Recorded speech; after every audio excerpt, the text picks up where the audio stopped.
हर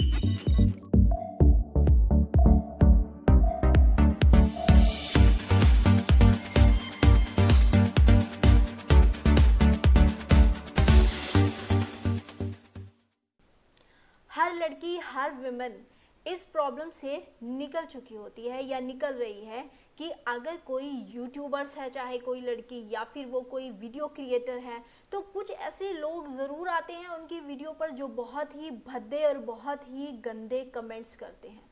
अब क्या ज़्यादातर क्या होता है कि लड़कियां ऐसे कमेंट्स को, या तो जो ऐसा पर्सन होता है जो ऐसे गंदे कमेंट्स करे उनको ब्लॉक कर देती हैं या रिपोर्ट कर देती हैं, स्पैमिंग में रिमूव हो जाता है वो, या फिर हेल्प फॉर रिव्यू का ऑप्शन तो है ही।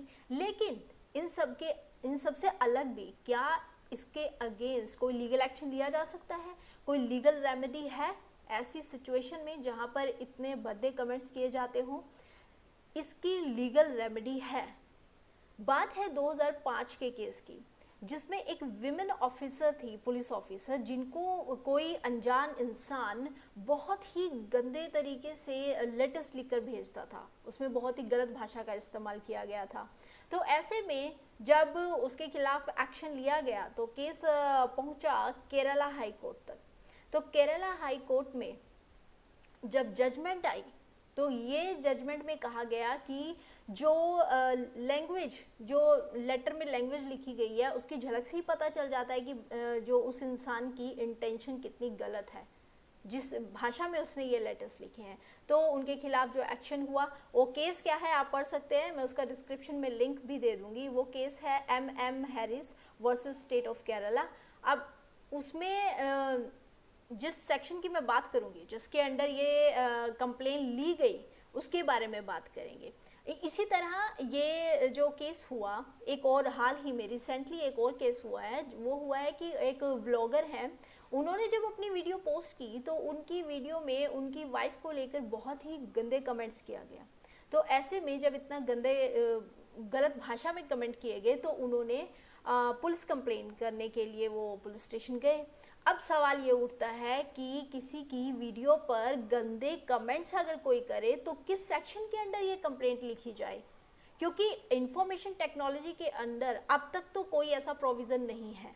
और जो 66A था इंफॉर्मेशन टेक्नोलॉजी एक्ट का, वो सुप्रीम कोर्ट ने स्ट्रक डाउन कर दिया है। तो ऐसे में अब किस सेक्शन के अंडर और किस एक्ट के अंडर उस इंसान के खिलाफ एक्शन लिया जाए?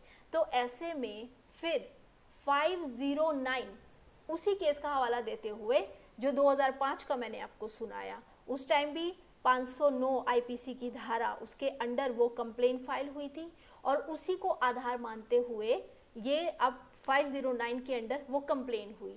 अब 509 उस टाइम क्या था, 2005 में लेटर था, लेकिन अब लेटर्स नहीं लिखे जाते। अब या तो व्हाट्सएप होता है, सोशल मीडिया का इस्तेमाल किया जाता है, उसकी जगह व्हाट्सएप चैट हो गई, आपको मैसेज भेजेंगे, ईमेल हो गया, कॉल हो गई, ये सब है। अब 509 क्या कहता है, इसको मैं एकदम सिंपल लैंग्वेज में आपको समझाती हूँ कि IPC की धारा 509 क्या कहती है कि अगर कोई जानबूझकर किसी महिला के अगेंस्ट कोई ऐसे शब्दों का इस्तेमाल करता है, इशारा करता है, फिर वो चाहे लिख कर हो या बोल कर हो, या कोई आवाज़ ऐसी निकालता है, या कोई साउंड होता है ना, कई ऐसे होते हैं कि बहुत भद्दे गाने चलाने शुरू कर देते हैं, बहुत ही भद्दी अजीब सी आवाज़ें निकाल कर अगर आपको इस तरह से ऐसा बिहेव किया जाता है, लिख कर, बोल कर, मैसेज से या फिर कॉल से ही क्यों ना हो, कि एक महिला की जो मान है, उसका जो सम्मान है वो हर्ट होता है, वो इंजर्ड होता है, उसकी एक इंसल्ट की जाती है, उसके मान सम्मान पे बात आती है, तब सेक्शन 509 के अंडर कंप्लेन कर सकते हैं।